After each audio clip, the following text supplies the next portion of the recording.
शेखपुरा में भी 16 जुलाई से 31 जुलाई तक कोविड-19 को लेकर लॉकडाउन किया गया है। सड़कों पर मजिस्ट्रेट और पुलिस बल तैनात है। डीएम इनायत खान स्वयं सड़कों पर निकलकर लॉकडाउन का मुआयना कर रही है। गृह विभाग के निर्देश का अनुपालन सख्ती से करने का मजिस्ट्रेट को निर्देशित किया गया है। दूसरी तरफ सड़कों पर आम दिनों की तरह लोगों की आवाजाही कम देखी जा रही है। बाइक की भी चेकिंग किया जा रहा है। वहीं एसबीआई का मुख्य ब्रांच में 5 लोग कोरोना पॉजिटिव निकलने के बाद ग्राहकों का बैंक में आना बंद है।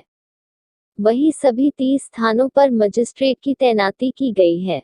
लॉकडाउन का पालन नहीं करने वाले लोगों से जुर्माना भी वसूला जा रहा है। चांदनी चौक पर तैनात मजिस्ट्रेट ने कहा कि लगातार आम लोगों पर निगरानी रखी जा रही है। सोशल डिस्टेंस मेंटेन करने के लिए और अनावश्यक बाहर नहीं निकलने के लिए बोला गया है।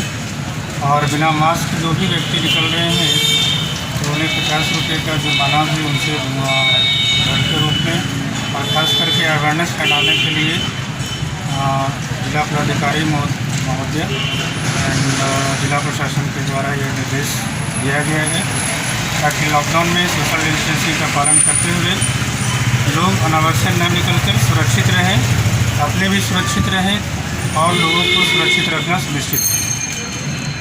क्या नाम हुआ सर? मेरा नाम सुधीर कुमार, सहायक निदेशक कृषि अभियंत्रण।